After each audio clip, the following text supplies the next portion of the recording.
Welcome to River Tales.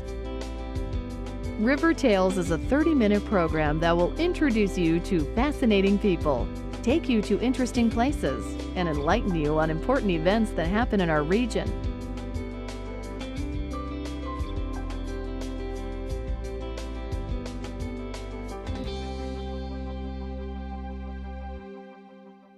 River Tales is sponsored by Southeast Missouri Hospital.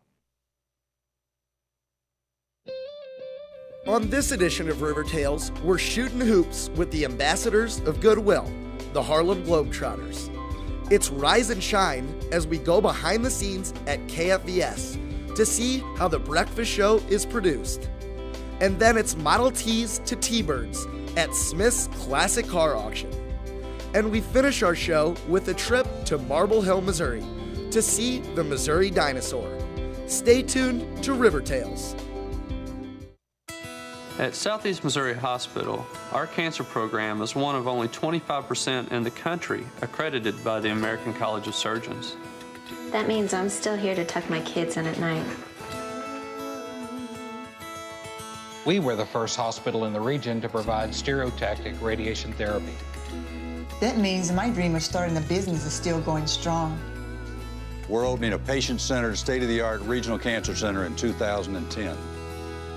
That means I'll be here for my family for a long time. Why do the people of Southeast Missouri Hospital work so hard to be leaders in breast cancer care? Because of what it means to the people who come from outside our hospital. Visit Southeast Missouri Hospital on the web or call our health line. Understand your risks for breast cancer and see what makes us the region's most trusted source for cancer care.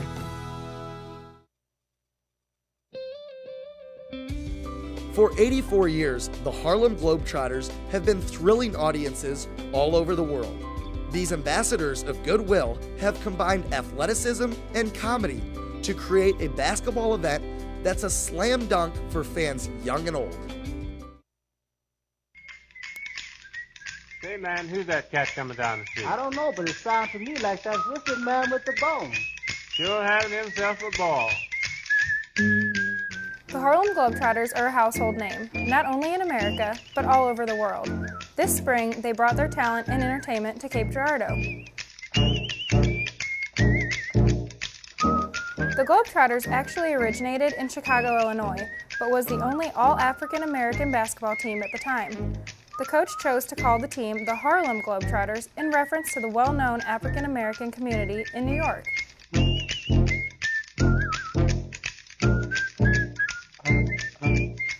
A Globetrotter veteran, Rhoan the Shot Verscher, has enjoyed many of the aspects of being part of this world-famous team, including their ongoing efforts with various charities. We call ourselves the ambassadors of goodwill. So we do hospitals, we do schools, like I just went to a school. We do wherever actually there is someone who needs to be uplifted. We get a lot of calls in the office of different things that people need. We do Ronald McDonald houses, United Way, Habitat for Humanity, wherever it is that people need it. The Globetrotters, we try to accommodate and get out there and try to put a smile on someone's face. The gymnasium at Jefferson Elementary in Cape Girardeau was filled with smiles during a recent school assembly. Principal Mark Cook encourages celebrities, such as the Globetrotters, to come and encourage the students to strive for successes outside the classroom. It's beneficial because it helps kids realize when a star or a celebrity such as Rhoan from the Harlem Globetrotters comes to us and talks to us, it helps them realize that staying focused and all the things that he talked about, cooperation and working hard and staying focused and everything, they can be success. They can experience success outside the walls of the classroom. And they need to be reminded that what they're doing here at school, it's not just about school, it's about the success they can enjoy once they get out of school. And they need to see real, live people, good role models showing them that this, it really can pay off and they can be successful. After 84 years, families still flock to see the Globetrotters perform. Many of the current players recall growing up as fans watching the Globetrotters play. Who hasn't been a fan of the Harlem Globetrotters growing up? Always. Me, when I was a little kid, used to watch them on TV, watch them on cartoons, everything. Love them. I remember watching the Harlem Globetrotters on ABC Wide World of Sports. I remember every Saturday morning in the living room with a floor model TV, and Harlem Globetrotters would come on, and it was kind of like the highlight of my Saturdays after school, and watching them, and I've grown up watching my family as well.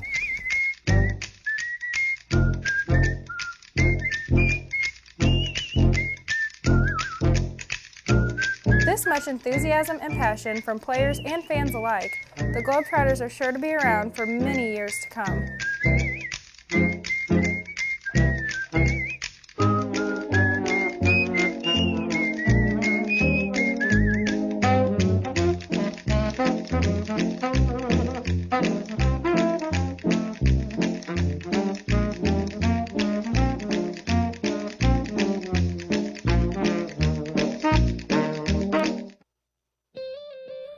The KFVS TV Breakfast Show is the most watched early morning show in the region. What always comes across as a smooth production takes hours of preparation from these hard-working media professionals. For about a half a century, many people in the Heartland have woke up to tune in to the Emmy Award-winning breakfast show. For the short time that it's on the air, a lot of work is put in behind the scenes. Lauren Keith has been an anchor for a number of years. I get in at 4 and I immediately go to my computer and I start checking scripts. The whole show is never completely written, so I try to check as much as the producers have written. I look for spelling mistakes, most importantly grammatical mistakes, and I also try to update any of the stories, because sometimes when the story was first written, the wires will have updated it, especially if we're talking about death toll overseas or something like that. So that's what I do from 4 to 4:30. Sometimes I'll write a web story in there if I have my own piece airing and I need it to be on KFVS12.com when we hit the air. So I have a lot to do in 30 minutes, and then at 4:30 I go into the ladies' room and do my own hair and makeup, which everyone always asks about, but yes, we do our own hair and makeup, and that usually means a lot of under-eye concealer and coffee. So, and then we go on the air at 5 in the morning, and we're on the air until 7. Sometimes I'll go off on live shots, which means that I will only anchor the first half hour, and then I will drive to my location and start broadcasting again at 6, and I set all of those up, so I know ahead of time what's going to happen. And then when 7 o'clock comes around, it's time to take a breath and then try to think about what's ahead for the rest of the day. An important part of the breakfast show that the viewers don't get to see is the work that goes on behind the camera. Kyle Oftenberg, who has been directing for about 2.5 years, is one of the directors of the show. I direct Monday through Wednesday B shows here at KFVS 12. I get here at 4 a.m., crew call, come in and I set up my tapes, my cameras, turn everything on, load my disc, load my moves, which is my 2 MEs, and my switcher setup. Each director has a different setup that works best with them. After I load all that stuff, I go into the break room and I look through my rundown and make sure the tapes are in order. I get my scripts about 4:30 a.m., go through and I mark those tapes which I checked, and I also mark when I want my move set up and when I want to take it, when to take camera shots, when to take, supers, when to take full pages, pretty much, when to do anything during the show, just that way so I'm flying to the show, I don't have to, think what's coming up ahead quite as, hard. I can just see it and, set it up on the fly. Coming up, a lawmaker from Southeast Missouri brings a controversial abortion bill to the floor of the state Senate for plenty of debate. Also, President Obama plans a big announcement on health care reform when he visits Missouri next week. Show hits, I start pretty much just following my script. I'll run it open, at that time. I'll tell camera people, stand by on this camera, they're up, get ready to take this video and take it with a super. And just kind of follow the format of the show, how the producer wants it. The producer is the one that, kind of comes up how they want the show to run, and then they give that script to me, and I'm in charge of making it happen live on the air. There's no delay. I think there's maybe like 2-second delay, but there's no time to, fix anything if something goes wrong. You just gotta roll with it. You gotta be able to, change as the show changes. If the producer wants to add a breaking news story, he's telling you, I want this right after this block with this super. You gotta be able to mentally process that, and you can't always write it down. You just gotta know that you're coming on that VO, you're taking that super, you're cueing those anchors, and then you continue on with the rest of the show. The Breakfast Show. Cape police make arrest after an overnight break-in at a drugstore on Broadway. We have details just ahead. Also, a tractor-trailer crash shuts down the eastbound lanes of Highway. There are many things going on at the same time inside the control room during the show. Everyone has their responsibilities to make sure the show goes as smoothly as possible. The breakfast show, a total of 2 hours, is divided into 4 separate half hours, B1, 2, 3, and 4. There's 2 directors, each in charge of 2 half hours. I do the first and third half hours, another director does the second and fourth half hours. This makes it easier on us because we're not worried about doing the whole show at one time, especially since not all the scripts are there when I go to mark the first half hour at 4:30. On the breakfast show, we have 2 camera operators. We have 3 cameras, but our third camera is more for a backup in case we need to do 3 quick shots back to back. But everything you see on the breakfast show is done with 2 cameras. Hard to believe. I know I thought the same thing before I came here, but they're very good at their job. They'll come in about 4:30, come in, get the lights on and ready, get the camera set up, make sure the anchor mics and everything is in the studio where it should be and ready to go when the show starts at 5 o'clock. During the show, I'll tell them which camera shots to get, whether to go to the weather wall or whether to get a 2-shot of Jim and Lauren or just a single shot of just Jim or Lauren by themselves. And so they're really out there following my cues, paying attention, getting focused and getting their shots lined up. I want it to be so that when it comes time on the script, when I'm ready to go back to the camera, it's ready to go and I can take it and move on to the show, and then once it's done, I'll tell them to get another shot. And it just kind of continues on for the 2 half hours. And there's a routine. We got some shots that we get all the time, so they're very well at knowing a shot or knowing where to go really before I take it. So it's a good job. If you have ever watched a KFVS 12 newscast, you'll have noticed many graphics appear on the screen. This includes the anchors' names, titles of headlines, and all the animations that are seen. Making sure these responsibilities are taken care of is the CG operator. Before the show starts, they make mugshots, maps, and other images. All the sound comes from the audio booth. They turn on and off the mics, turn on all the package stories that the reporters make, and basically if anything needs to be heard, they turn it on. While all of this is happening, they are operating a prompter that provides closed captioning. Definitely a busy job. While working at the news station may seem like a glamorous job, there are a few misconceptions. I'd say I don't think most people, number one, they never know what time we come in. Not that we want to play this big sympathy card, but it's just funny to me how people think that we literally walk in at like 4:57, ready to go, and the show just puts itself together. And I think that people are surprised that we have a producer that comes in at midnight, to start writing stories. I think that's probably the most surprising part. And then just how much of the show is not written. And Jim and I are given like 2 or 3 minutes to go over our scripts and try to digest that and double check, fact check, all that good stuff. So I think people would be surprised at that too. I guess we're good poker faces, I don't know. I say on the breakfast show, we have just enough people to get by. And I don't mean that rudely, it's just that's always a hard shift to staff people. And we have 2 producers for the 2 hours, which is good. We'd love to have more because they already have so much on their plate as it is. We have 2 anchors who Jim does the cut-ins and I'm setting up all the other feature-y type stuff. And then we've got our weather guy, we've got our photographer, and then we've got our production crew. So you have just enough to make it work. But if we had some, like for instance, a couple years ago there was an earthquake here in Cape, and we had to call in extra people from dayside because the phones were just ringing off the hook. And we know too, like with severe weather, usually we know about it a little bit in advance, and we will call in extra people. So yes, we're staffed. It could be better though, I think. You see the same people every day. At those hours of the day, there are going to be tiffs. That's just the way that it is. So, but I think for the most part, we all care about the product, and that's what counts, at the end of the day. So, The breakfast show is the most watched show in the region. This is thanks to all the hard work and dedication of those that work on the camera and behind the scenes. At Southeast Missouri Hospital, we deliver nearly twice as many babies as any place else in Cape. That means Maggie was born without a care in the world.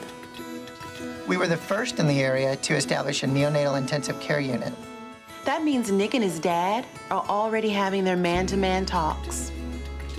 We're the region's first and only hospital to achieve national magnet recognition for excellence in nursing. That means Patrick and Peggy are used to the royal treatment. Why do the people of Southeast Missouri Hospital work so hard to be leaders in childbirth? Because of what it means to the people who come from outside our hospital. In 2009, we achieved our second Health Grades Outstanding Patient Experience Award and ranked in the top 10% nationally. That means Carly and her mom are feeling very comfortable in the world.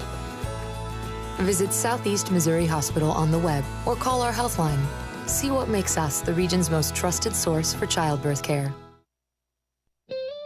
Smith's Classic Car Auction is an event that brings car enthusiasts from all over the country to Cape Girardeau. While many people come for the celebrity cars, there's plenty of eye candy classics for everyone to see or buy.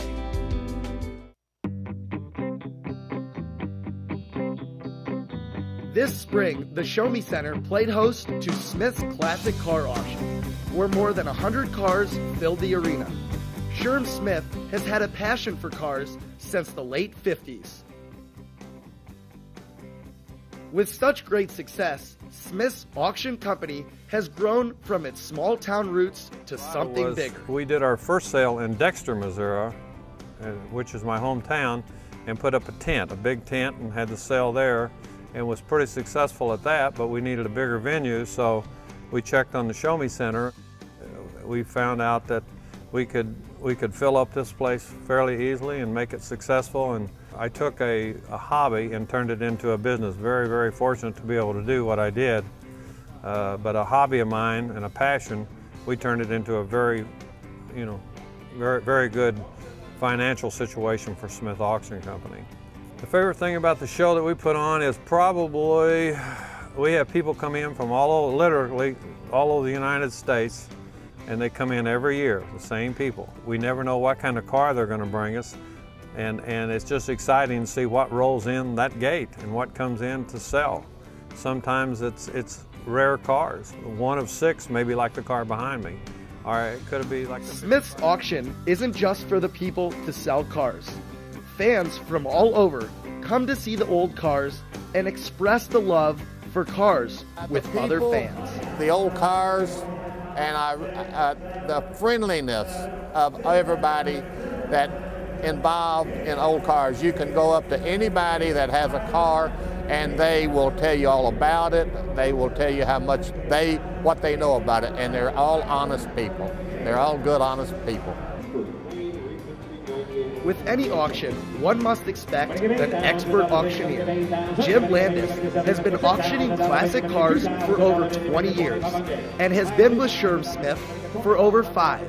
The most exciting experience I can remember as an auctioneer is in Monterey, California last year. We sold a 65 Shelby Daytona race car for $7,250,000. That was quite exciting for everybody that was there and for all of us that were involved. So that was an exciting time. Gene Delacombe has been restoring cars for auction sales for many years. He has traveled from Jackson, Mississippi in an attempt to sell one of his classic cars. To bring the car to the auction it's kind of like a car show. I mean, we're looking at it like a car show. The cars that you see that we brought are show cars, really.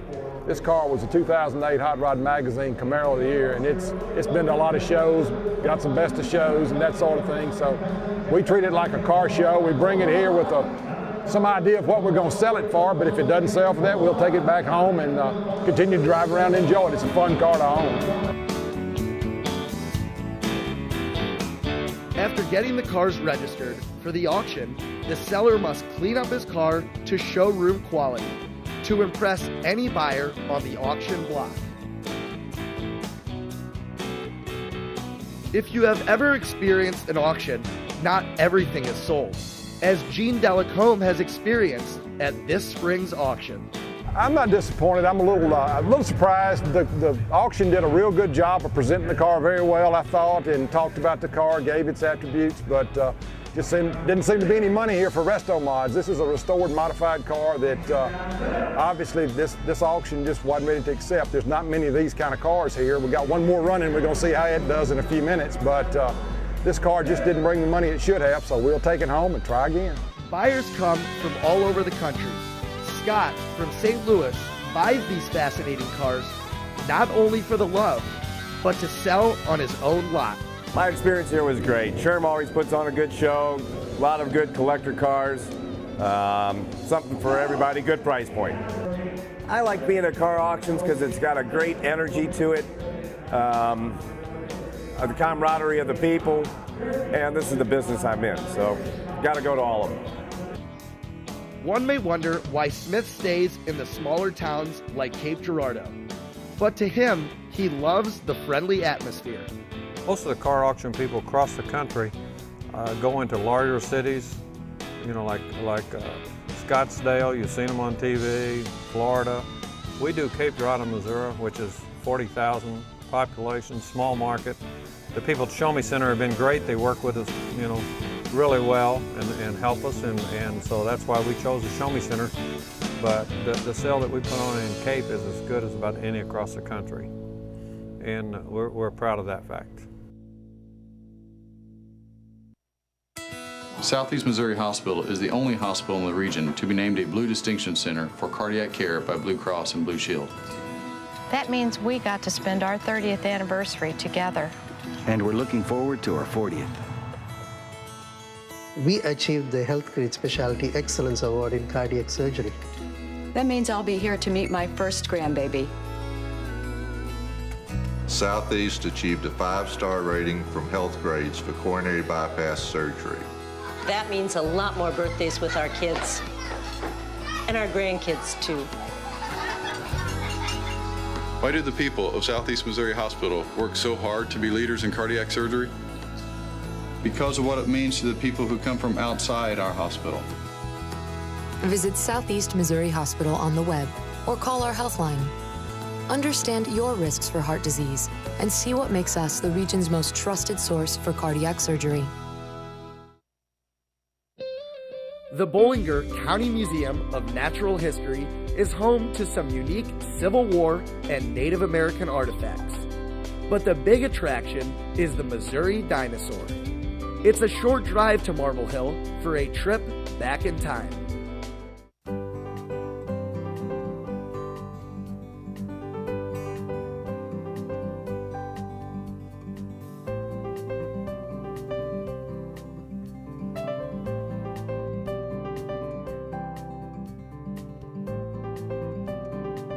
My name is Jeanie Troy. I'm a volunteer here at the Bollinger County Museum of Natural History. Visitors to the Bollinger County Museum of Natural History, as they first come into the building, will see a number of mineral specimens in our entryway, and also a beautiful mosaic that was done by 2 local artists, Tom and Nancy Durton. It's all mosaic stained glass. On the first floor, the room that I'm sitting in now, we have a Touch Me table that contains replicas of dinosaur skin, teeth, bone, brains, coprolites, which are dinosaur droppings. Those are all things that the kids can touch and feel the actual texture of it, and they're modeled on the real thing, so they're very authentic. We also have the T-Rex skull that is behind me. It's made of bronze, and bronze gets more beautiful with the human touch, so it's very well anchored, and the kids can touch that too. There's also a number of minerals here, rock specimens that basically, if you touch each one, you have touched a part of each area of the crust of the earth all the way down to that last part that we can't show you, the molten core. We also have other dinosaur specimens here in this room, and some beautiful seashells, as the seashells represent marine life that has changed so little for the many millions of years that life has been on this planet. A number of our exhibit material consists of items from the Will Mayfield College that used to be in this building. This is part of the old original Will Mayfield campus. We also have exhibits that are sort of what you might call quirky, things that we just think people would be interested in, like the crystal radio exhibit and the exhibit of the Montana, which was a steamship that wrecked in St. Charles, Missouri on its way up the Missouri River. You can also see our lab on the main floor. There's 2 big glass windows, so people that are coming into the museum, they can't actually go into the lab, but they can look in those windows, and if Mike Fix or Guy Dare was here, they can watch them working on preparing specimens. There are exhibits that also describe how the Missouri dinosaur was originally located, how it was discovered, and different ideas that have developed through time of what she looked like. And at the end of the hall, you'll see some of our Civil War items that we have, a number of ballistics from the Civil War area that they'll really impress you with how very sophisticated we were in the Civil War, which most historians call our first really modern war. After the Civil War, you can also see some American Indian artifacts, and then go into the Will Mayfield room, which is where we have the memorabilia from the college that originally was up here on top of this hill. Photographs, books, and other memorabilia from the college. On the second floor, we have a exhibit that was prepared by the Aniawea group of Cherokee that have moved back into Bollinger County that have historic roots here. We also have, of course, the beautiful Missouri dinosaur, Hypsibema missouriense, sitting up there next to her nest. And there's also a Chasmosaurus skull that the kids can touch, and a special room just for the kids to go into and do stampings and rubbings and search for fossils in our own little fossil bed. My favorite thing about the museum is that's hard for me to define because I have so much, I guess, kind of an emotional tie to the museum. My grandfather attended school here, a couple of my uncles and one of my aunts attended school here. If it hadn't have been for the Depression and my father's family moving to Cape Girardeau, my father probably would have attended school here. All my life I heard about Will Mayfield College and what a good place it was to go to school. So I think first of all, I'm just really happy to see the building being open again and people being inside it and learning things again and laughing inside and having a good time. So far as a particular exhibit, I really love the Missouri dinosaur. I think she's just beautiful, and we've waited a long time for her. And there's going to be more additions to that particular exhibit. So I think right now that's probably my favorite.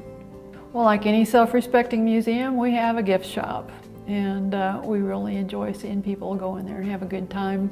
Most of the artifacts that are in our gift shop are dinosaur related. There are some that are not, but the kids get the most excited about the dinosaurs and also the minerals. It's amazing to me how many kids that come through here want to buy a little amethyst chunk to take back home to mom. That's a really popular thing, and it's kind of touching to see them do something like that.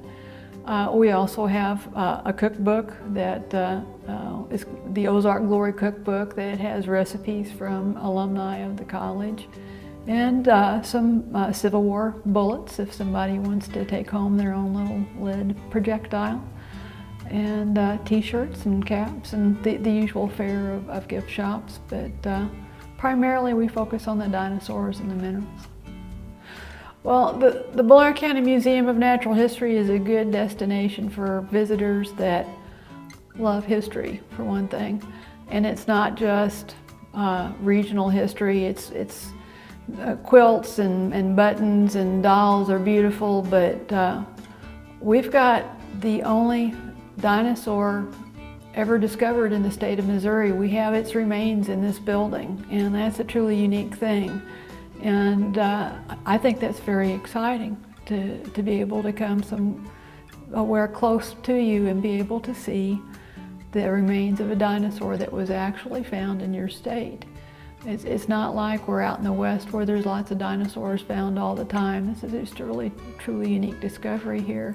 So I think we're pretty unique among museums in Missouri.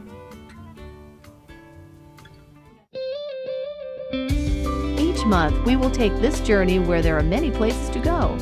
There are many interesting people to meet, and so many new things to see.